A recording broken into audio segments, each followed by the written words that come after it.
உயர்கல்வியில் தமிழ்நாடு வகிக்கும் முதலிடம் பறிபோகும் நிலை வரும். ஏழை எளிய மக்களின் கல்வி கனவு பறிக்கப்படும். தனியார் பல்கலைக்கழக சட்டத்திருத்தத்தை திரும்ப பெற வேண்டும். இது குறித்த முழு விவரங்களை தெரிந்து கொள்ள உங்கள் தமிழில் பாருங்கள். இது தமிழர்களின் குரல். உண்மை, சமத்துவம், சமூக பொறுப்பு கொண்ட செய்திகளுக்கு உடனே சப்ஸ்கிரைப் செய்யுங்கள்.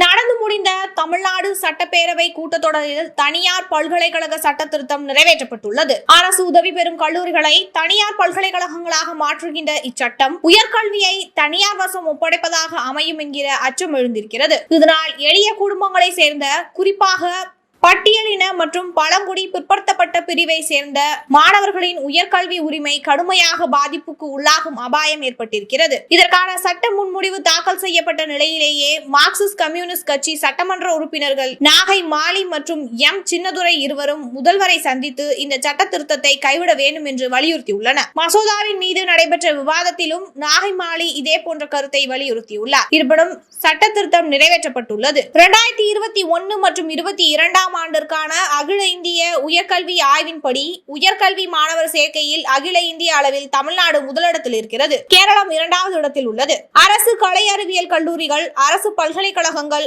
அரசு உதவி பெறும் கல்லூரிகள் ஆகியவற்றின் சிறப்பான செயல்பாடே உயர்கல்வியில் தமிழ்நாடு முதலிடத்தில் இருப்பதற்கான காரணம்.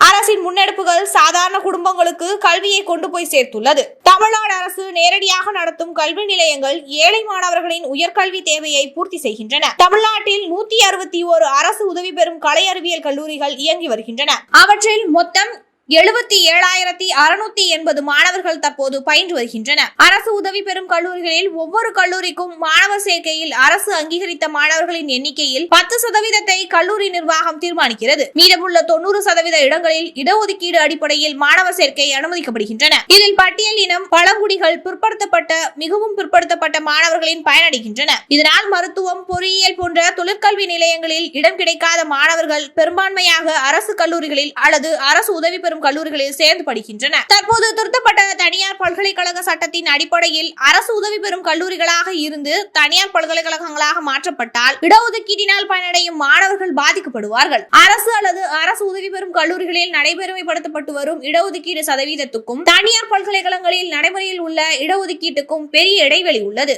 ஆகவே இச்சட்ட திருத்தம் இடஒதுக்கீடு மீதும் சமூக நீதி மீதும் கடும் பாதிப்பை எதிர்காலத்தில் ஏற்படுத்தும். தமிழ்நாடு தனியார் பல்கலைக்கழக சட்டத்தில் அடிப்படையில் மொத்த இடங்களில் இடஒதுக்கீடுக்கு 35% ஒதுக்கப்படுகின்றது. இதனால் அரசு உதவி பெறும் கல்லூரிகளில் தனியார் பல்கலைக்கழகங்களாக மாற்றப்பட்டால் பாதிப்பு ஏற்படும். உதாரணமாக தூத்துக்குடி வ.உ. சிதம்பரனார் அரசு உதவி பெறும் கல்லூரியில் 2025-26 ஆண்டில் சேர்க்கப்பட்ட மாணவர்களின் எண்ணிக்கை 1988. இதில் இடஒதுக்கீட்டின் அடிப்படையில் பிற்படுத்தப்பட்டோர் 923, மிகவும் பிற்படுத்தப்பட்டோர் 337, பிற்படுத்தப்பட்ட இஸ்லாமியர்கள் 57, பட்டியலினத்தர் 560, பட்டியல் சாதி அருந்ததியர் 40, பழங்குடியினர் 4 என மொத்த மாணவர்களில் 1921 பேர் இடஒதுக்கீட்டினால் பயன்பெற்றுள்ளனர். இந்த கல்லூரி தனியார் பல்கலைக்கழகமாக மாற்றப்பட்டால் மேற்கண்ட எண்ணிக்கையில் இடஒதுக்கீடு கிடைக்காது. புதிய சட்ட திருத்த அடிப்படையில் தனியார் மருத்துவ பல்கலைக்கழகங்களில் இடஒதுக்கீட்டில் அரசு ஒதுக்கீடு 65%, சிறுபான்மை நிறுவனமாக இருந்தால் அரசு ஒதுக்கீடு 50% எனவும் அளிக்கப்பட்டுள்ளது. அரசு உதவி பெறும் கல்வி நிலையங்கள் தனியார் பல்கலைக்கழகங்களாக மாற்றப்பட்டால் தற்போது நடைமுறையில் உள்ள உயர்கல்வி கட்டணம் பல மடங்கு உயர்த்தப்படும் ஆபத்தும் உள்ளது. உதாரணமாக தூத்துக்குடி வ.உ.சி. கல்லூரியில் பிகாம் படிப்புக்கு ஆண்டுக்கு கல்வி கட்டணம் தற்போது 8,050. இதுவே சுயநிதி கல்லூரிகளில் தற்போது பிகாமுக்கு 60,000 முதல் 75,000 வரை உள்ளது. தனியார் பல்கலைக்கழகங்களில் பிகாம் கட்டணம் தற்போது சுமார் 1 லட்சம். உதவி பெறும் கல்லூரிகள் தனியார் பல்கலைக்கழகங்களாக மாற்றப்பட்டால் ஏழை எளிய குடும்பங்களை சேர்ந்த மாணவர்கள் தொடர்ந்து உயர்கல்வி பயில முடியும் என்ற அச்சத்தை ஏற்படுத்தியுள்ளது. தமிழகத்தில் உள்ள 161 அரசு உதவி பெறும் கல்லூரிகளில் தற்போது 8,367 ஆசிரியர்களும் 3,508 அலுவலர்களும் பணியாற்றுகின்றனர். இவர்களுக்கு ஊதியமும் மற்ற சலுகைகளும் வழங்கி வருகிறது மாநில அரசு. இந்த கல்வி நிலையம் தனியார் பல்கலைக்கழகங்களாக மாற்றப்பட்டால் ஆசிரியர்கள், அலுவலர்களுடைய ஊதியம் உள்ளிட்ட பணி நிலைமைகள் மாற்றப்படும். இதனால் ஆசிரியர்களும் அலுவலர்களும் பாதிப்புக்கு உள்ளாவார்கள். தனியார் பல்கலைக்கழகங்களின் சட்டத்தின் பிரிவு 11 ஒவ்வொரு தனியார் பல்கலைக்கழகமும் ஒரு சுயநிதி பல்கலைக்கழகமாக இருக்கும். அவை அரசிடம் இருந்து பராமரிப்பு செலவு, உதவி மானியங்கள் அல்லது வேறு எந்த நிதி உதவியும் கோர முடியாது. அவற்றுக்கு அந்த உரிமையும் கிடையாது. அரசு உதவி பெறும் கல்லூரிகளாக இருந்து வரையில் ஊதியம், சலுகை ஆகியவற்றிற்கு உத்தரவாதம் உள்ளது. தனியார் பல்கலைக்கழகங்களாக மாற்றப்பட்டால் இந்த உத்தரவாதமும் இல்லை. இதனால் ஆசிரியர்கள், அலுவலர்கள் பாதிக்கப்படுவர்.